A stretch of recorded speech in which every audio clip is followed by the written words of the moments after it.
In this video, I want to talk about what it feels like to feel isolated at work, right? If you're working hard at your corporate job, you're trying to do well, and you just feel like you don't fit in. Now, the first thing is, when you're working a corporate job, everyone feels disposable or a sense of kind of being worthless or have a level of insecurity because they know they're just a cog in a big corporate machine and they can be replaced at any time. Even if your previous achievements are quite good, maybe you have top education at a top university, you just graduated, you entered the corporate world, and all of a sudden, that doesn't mean anything, right? Your studies, people are kind of disregarded. Many people maybe went to top universities, kind of typically ignored. And a key thing is to understand when you're in the corporate environment is that corporations are firstly focused on control and the power dynamics. So that's why they want you to kind of feel isolated, that you need to be popular at work, that you need to build a good network. And building a network isn't a bad thing, but you have to understand they're playing a mind game with you. You're feeling like, oh, you have to desperately seek our approval and validation to have success, right? So what they want to do is control you, control your sense of self, your self-identity, and then profit is their second primarily goal, right? The first goal is making sure their employees are controlled and desperately seeking a approval or validation of their co-workers, getting promoted, desperately seeking their next paycheck before they focus on profit for the company, because if they can control you, they can drive you to generate more profit and more higher reputation for the company itself. Now, part of the reason why people feel out of place at work is due to race and gender. Now, I know in my videos I've been critical of some of the DEI agendas because I think people should get promoted or hired on the basis of their merit, not necessarily if they're part of a so-called oppressed group. But the important thing here is to consider about different quotas, right? For example, there might be quotas to hire people, right? So you might feel out of place. You might feel like, oh, were you hired because you were the best person for the role or because they had a certain quota to fill for your race or your gender, right? And then also people might feel out of place because if you're the token person, the one person of your demographic, and you might feel like, okay, well, if I'm the only, let's just say my ethnicity is Asian, India, so I might say, okay, I'm the only Indian person on this team. Did they hire me because I'm the best person for the role or because I'm just someone they need to show diversity for the company or the team? And then many people of your demographic might be in lower paying roles. They might just be the secretaries or the assistants, and you might feel like, or the security guards, you might feel like, oh, I feel out of place. I don't feel like I'm around people I feel I can have a common bond with because they're a different race or gender, or they're coming from a different background, different cultural experiences from me. Lots of people like to project their insecurities and social status competition at work, and that can lead you to feeling out of place because you might feel like, oh, you're from a completely different social dynamic from them. Another way people feel out of place at work is due to constant competition, right? For example, people are constantly competing for promotions, power, popularity within maybe their own race, their own team, with the other gender. A man might feel like, oh, if he's not popular enough with the female co-workers, they might not give him positive feedback for a promotion. And these are the type of difficult dynamics you might have to deal with too. So then it comes down to the solution, right? What type of solutions do we have? Now, the solutions here is observing the dynamics around you. Really analyzing people, understanding who the powerful people are, who can really be the promotion promoter, I like to say, where who are the power players around promotions that can really help you, who do you need to kind of be in the good books of, and then also understand who has the real authority behind the scenes. So you might have people who are very prominent and loud and popular, but they might not be the person who really make the decisions on hiring, firing, or promoting people. So you need to figure out who that is, who has the real technical skills that can help you push forward on a project. Another thing is the relationship dynamics between the power players. How close is your manager to a more senior manager who decides promotions, for example? And if your manager has a particularly bad reputation for being useless or incompetent, then it can impact whether people will take you seriously within the broader dynamics. So if you're feeling like the odd one out or unpopular, it could be because your team is just unpopular and no one likes your manager, or people think your manager is useless, so they just assume you don't know what you're doing or you're doing pointless work. Next thing is around conflicts and gossip, right? There'll be lots of conflicts and gossip at work, and you need to pay attention to that. Not saying you should get involved in it, but understand what are the dynamics. Why is there constant conflicts and arguing on one team? Why is there gossiping about one or two particular employees all the time? What's actually going on here? Then you have to deal with people according to how they can benefit your career, right? And that's why you have to understand people have a utility at work, and everyone has a level of transactional dynamic with the people that we're working with, right? So it's not really building relationships on friendships or people who have good values or good virtues or good nature. How can they help you benefit your life? Because unfortunately, we live in a society where everything is based on transactions, right?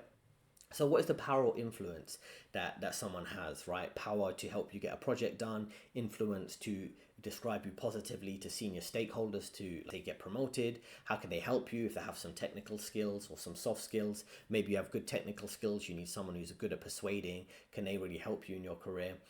And then you have to think about who to align with, who to maintain a distance from, who to protect yourself from. So, for example, you might want to align yourself with popular people in the office, maintain a distance from what is sometimes called professional discontents, professional malcontents, someone who's always miserable and grumbling about work, who will probably be the first person up for a layoff because they always seem like they're unhappy at work.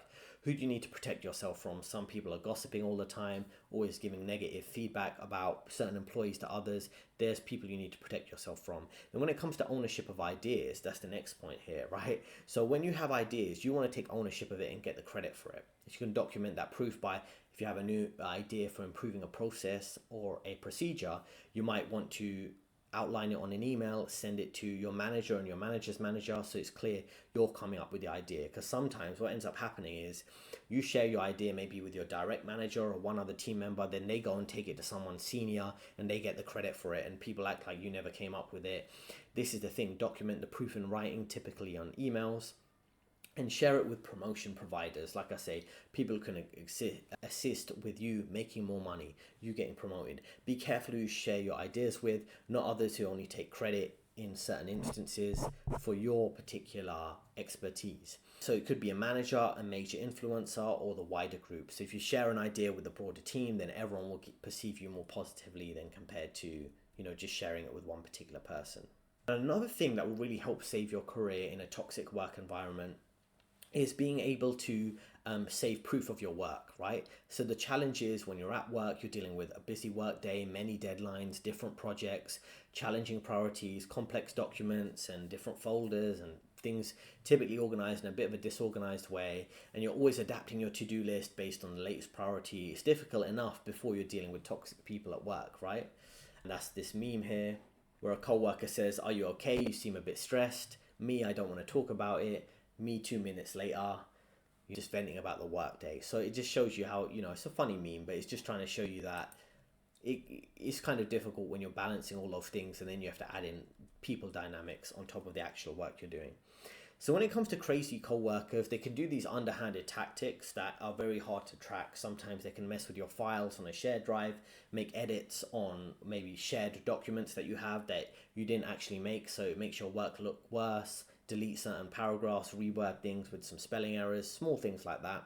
They can move, delete, or edit your files. They can say they're helping, but instead they make changes that are actually making things worse and make deliberate mistakes. They can make you look bad just before you share the work with senior management. So I'd recommend, in certain cases when you are dealing with particularly crazy co-workers, is essentially have copies of all the documents on the shared drive on your personal drive, on your personal work drive. So typically when you're at work, you have a shared team folder and a personal folder. So always keep duplicates of whatever you share on the shared drive in your personal folder, so it's like not impacted by other people editing or even moving those. Quite annoying when people move things in a shared team folder and you're trying to find it and they've moved it somewhere else.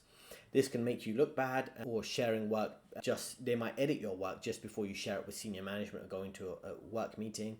They could blame the errors on you in front of management.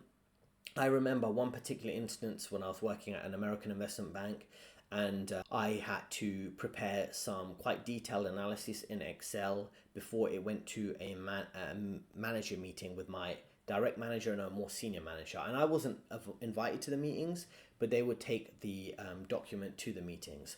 Now, I had basically been given this task with no instructions, no indication of how the previous person did it. And the manager I was working with at the time, he had a terrible relationship with the person who used to do my job, to the point where they weren't even sitting together. They were working on the same team, on the same work, but the manager had to sit between them so they didn't have any arguments. So it's kind of a weird situation. But I was trying to organize this Excel file, and there was one particular data point that wasn't adding up or matching with the others. And I prepared the document at 8:30 a.m. And I had several hours to prepare it before their meeting around 11 a.m. And I kept asking him, this one data point, it's not adding up to me. I've done all the other work. Can you explain it to me? And he was sitting right next to me, just scrolling through his emails, and he would just ignore me to my face. And he would continue to ignore me. And I'd just be asking him, trying to help you also, because you're going to this meeting, you don't want to have this one data point that isn't adding up with everything else, right? And he just basically ignored me for several hours, to the point where I just did it. And I had that one data point. I said, I'm not sure about this one. It's not clear to me. And he went to the meeting, presented it in the meeting, and I'm sure he came out after the meeting and said, oh, sorry, I really should have corrected that one data point that you were mentioning to me. It came up in the meeting, it's not adding up with the other data points. And I was thinking at the time, why would he ignore me for like 2 hours when I'm asking him the questions? And I'm sure, reading in between the lines, he probably went to the meeting and trashed me. Like, oh, he doesn't know this one data point came up. Rather than fixing the issue before he went to the meeting, he'd rather just point it out and give a reason that I'm not doing my job properly. This is the type of underhanded tactics you have to deal with. You know, people who don't want to help be efficient just because they want to look better than others.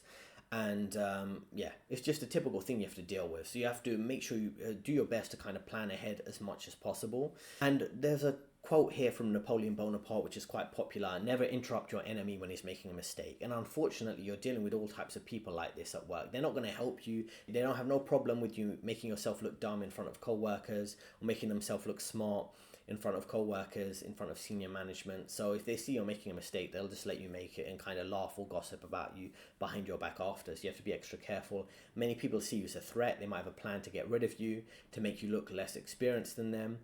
And it's a bit like WWE Survivor Series, if you're familiar with that, where it's all about a survival game, right? And they're playing the long game. They want to succeed in their career. They might benefit from you looking worse, and they don't want you to replace them effectively, right? So what are some solutions? As I say, saving your files both on the shared team folder and on your personal work folder. So you've got dark copy versions in case you need to go back to a previous version. Defend yourself with your version if people try to set you up to make you look bad. Be ahead of schedule by maybe preparing ahead of kind of contentious meetings and preparing the data several days in advance, and ask questions early in writing, maybe before a meeting.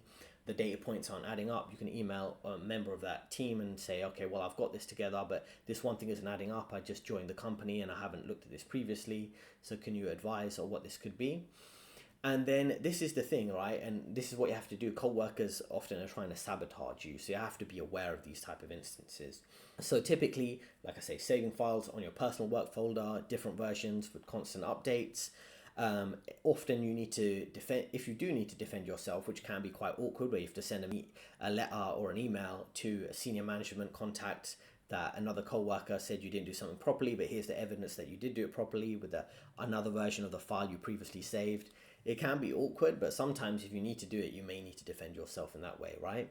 So you have to prepare to co-workers who might be setting you up to fail, right? So before they set you up to fail, you've one step ahead with backup versions and evidence of what you're doing. Unfortunately, that's the type of situation you might have to deal with. So many of the issues you might have to consider would be double standards, right? There might be special treatment for co-workers who make errors, right? And then they get special treatment. If you make a small error, it's a big deal. If they make a big error, no one seems to care. It's a small issue that they kind of quickly scroll over. You know, it's a simple apology that fixes it. With you, if you make an error, it might be in your end of year feedback. Then you have to deal with a lot of distrust, right? All your skills could be questioned. If you make a small mistake, they might start to question your ability to do anything. That leads to kind of low self-esteem or gaslighting. Then they might sow seeds, right? They might have further criticism that typically grows, in the sense that they might go, oh, you can't do this one small thing, so there's bigger issues with your work performance. That's what they do if they want to build a narrative to get rid of you. Then they want to maybe make you look bad, and they will say, oh, if they're giving criticism and it's not fair, for example, let's consider an instance where that case I mentioned where there's one small data point, it's not adding up, then they might say, okay, well, if you say I asked you the question before and you didn't give me feedback when I asked you before the meeting, they'll be like, oh, you just can't take criticism. You need to take responsibility. You can't take responsibility. When it's like, I'd taken the steps to make sure this error wouldn't occur, but you didn't help me when we had time. And now you're saying I can't handle criticism when it's like I did take the steps to deal with the issue before. So they try to make you look bad, try to gaslight you, try to get an emotional reaction out of you.